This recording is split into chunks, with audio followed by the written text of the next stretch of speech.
Yeah! The moon landing! Yeah! Everyone is celebrating, so we must also celebrate, right? No, we don't feel like celebrating. In fact, this day, this 50th anniversary moon landing day, makes us sad.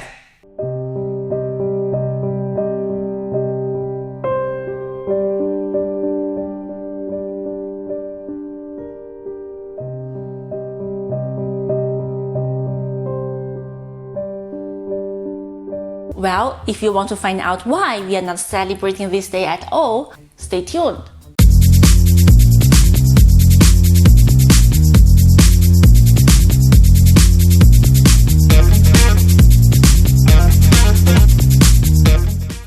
So, July 20th, 1969.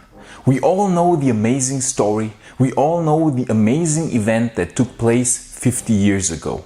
The greatest adventure of humanity had begun back then when Neil Armstrong set foot upon the moon, the first human being to ever set foot onto the surface of another world. After a travel time of 89 hours and 13 minutes, Neil Armstrong and Edwin Buzz Aldrin landed in the Eagle lunar module in the Sea of Tranquility on the near side of the moon.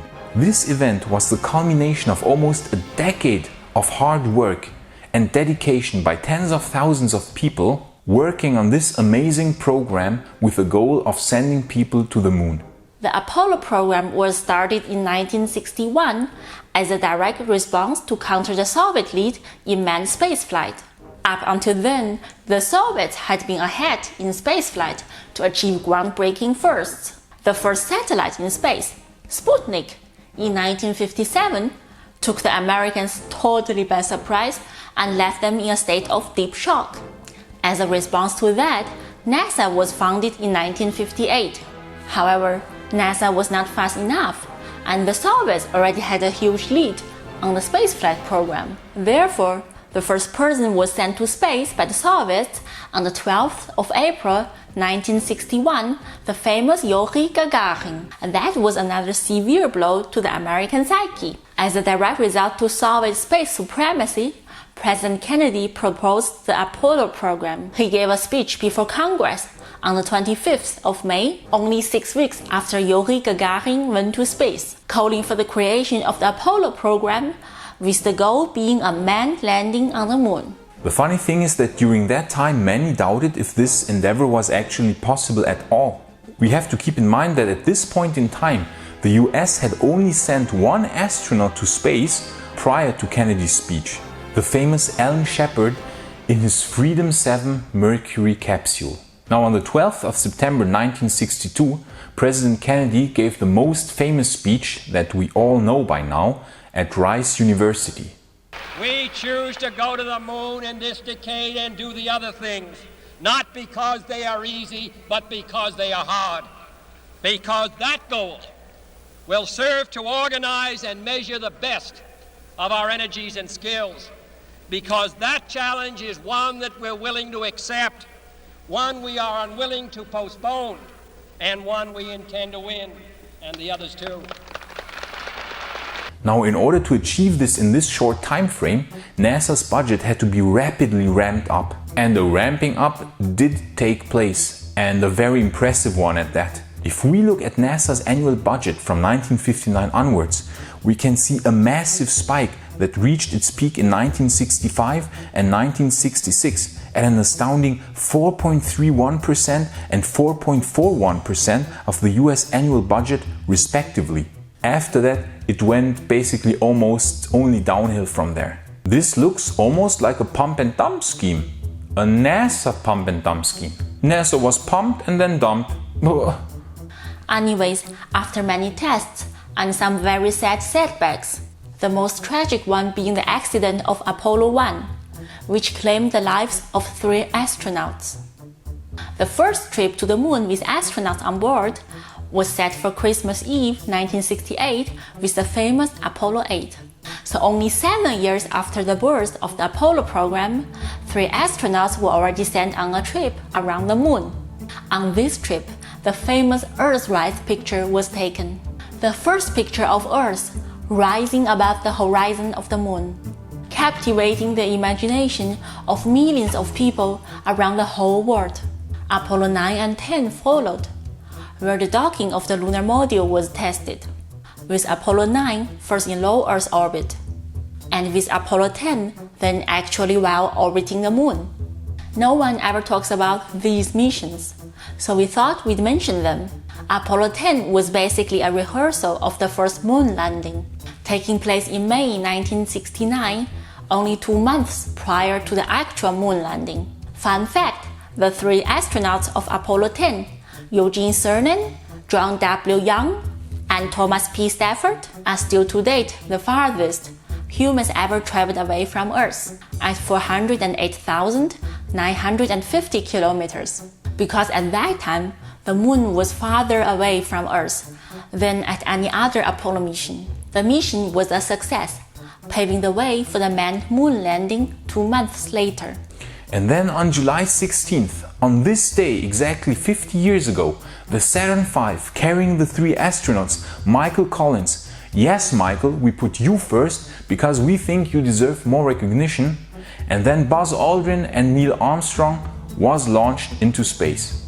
So after almost 4 days of travel time, the lunar module descended onto the surface of the moon. And poor Michael Collins had to wait in the command service module orbiting the moon while Buzz and Neil were descending in the Eagle lunar lander onto the surface, landing there on the 20th of July 2017 UTC. Fun fact, Neil Armstrong first set foot upon the surface of the moon 6 hours after the landing. Neil, could you hurry up and put on your spacesuit a bit faster? Edwin Aldrin followed only 19 minutes after Neil Armstrong, and they spent only a total time of 2 hours and 15 minutes outside of the lunar module on the surface. So after a total stay time of 21.5 hours, the lunar module ascended again with Buzz and Neil on board, docking with the command service module in lunar orbit, where Michael Collins was of course waiting for their return. It took them another 3 days to arrive back at Earth, where they splashed down in the Pacific Ocean in the Apollo capsule on July 24th after a total stay time of 8 days in space. As we all know, quite a few more Apollo missions followed, and 10 other astronauts walked on the moon with Apollo missions 12 and 14 to 17. Apollo 13 unfortunately couldn't land on the moon because of a technical malfunction. We recommend you to watch the movie Apollo 13 if you want to find out what went wrong. A really good movie. On the 19th of December 1972, Eugene Cernan and Harrison Schmitt were the last people to walk on the moon ever. So now all these are amazing accomplishments. And now you certainly want to know why we are now celebrating the first moon landing of Apollo 11. Well, those who have watched our second video ever know that we are quite frustrated and angry that the Apollo program was cancelled and that people never returned to the moon. NASA had plans for a permanent moon base. Actually, permanent moon bases, as far back as in the 60s. In fact, back then, NASA even wanted the Apollo program to be the first step for a permanent colonization of the moon.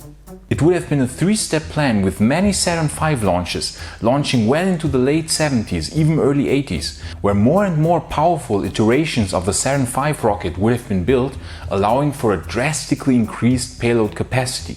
The program was called LESA, Lunar Exploration Systems for Apollo. Big landers, which at the same time would have been habitat modules, the so-called LESA shelters, would have acted as the first outposts, enabling 2, even 3 astronauts to stay on the surface of the moon for up to 3 months. If you want to see more details on how NASA would have wanted to achieve this plan and the whole LESA timeline, you can check out our second video which we ever released on YouTube. It's a bit long and sometimes quite cringy, but if you manage to bear through it, there's actually a lot of information on how NASA would have wanted to have 4 LESA moon bases where up to 100 people would have worked on the moon and lived on the moon by the year 1980, almost 40 years ago. But we all know what really happened. Instead of building the LESA moon bases, funding for NASA was severely cut back in the 70s. Apollo missions 18, 19, and 20 were cancelled. Why?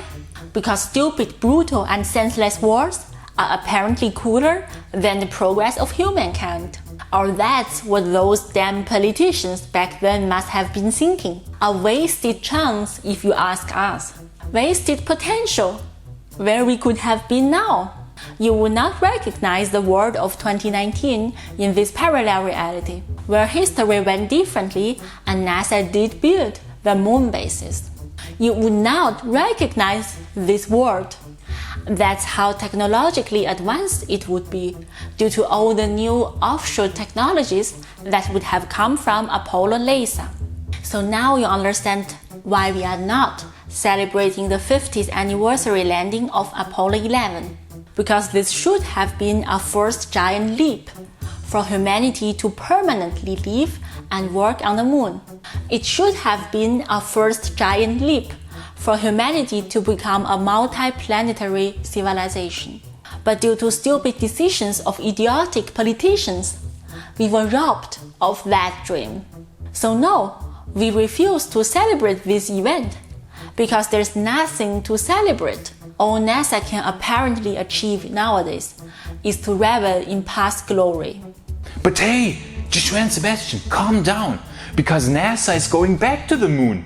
Because they announced the Artemis program where they want to land on the moon by 2024. Really? I mean, how realistic is that? Jim Bridenstine recently said that NASA would need 4 to 6 billion US dollars annually in addition to the current existing NASA budget of 20 billion US dollars to make the Artemis mission really happen by 2024. And then they still cling to the SLS, a rocket that is basically from the 60s. You could call it a slightly updated version of the Saturn V. Actually, the Saturn V probably was cooler than the SLS. And then the Lunar Gateway. The Lunar Gateway! Whose idea was the Lunar Gateway? Really? And I still remember January 2004. I will never forget this. It was a nice evening. I was playing Knights of the Old Republic, of course. And then there was an announcement on TV. George W. Bush is announcing a new NASA program to take American astronauts back to the moon by 2019. Whoa!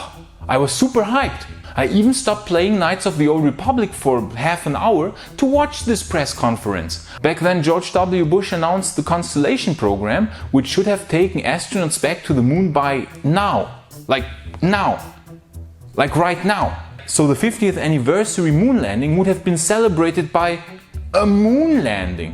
What better way to celebrate the moon landing with a moon landing? But no, of course, how could I be so naive? It was of course only talk and some nice fancy animations shown by NASA time and time again, which of course never came to pass. So nothing happened again, and again we were robbed of our dreams. And we would have to end this video on a down note, if not for the man who is restoring our dream. The person that will accomplish what NASA couldn't. The man that will give us back the dreams which we had. Where we dreamed of a future for humanity in space, with bases on the moon and yes, even on Mars. Yes, Elon Musk with SpaceX will do what NASA can't. Not SLS with Lunar Gateway will bring us back to the moon. Starship and Super Heavy will bring us back to the moon. Starship has more interior volume than the ISS, and many times more interior volume than the laughable Lunar Gateway station. It's a freaking flying moon base. Land a few starships on the moon, and there you go. You already have a moon base. And honestly, we expect that Starship will land on the moon prior to NASA, probably not long after the Dear Moon mission, where Yusaku Mitsawa and some artists will travel around the moon in 2023. So, 50 years ago, NASA achieved something remarkable. And we should thank NASA that they showed that it was technologically possible. They opened the door, but they didn't follow through. And now a new generation of cheaper, more efficient, reusable rockets will bring us back to the moon. This reusable rocket system will be called Starship and Super Heavy. So let us be happy that Elon is actually restoring our dreams with Starship and Super Heavy and making our dreams from from the past come true after all, and enabling this golden future of humanity in space. So do you think that we are too harsh with NASA? Saying that they are only reveling in past glory instead of pushing for new adventures? I think we're not harsh enough. We're actually quite friendly to NASA still. I don't mind, because this would give the Chinese a chance. Actually, we are only negative on NASA's plans, but not on SpaceX, because we all know who will be back on the moon first, Anyways, be sure to subscribe and turn on that notification bell, because we will continue covering all new amazing developments in the field of spaceflight. Absolutely!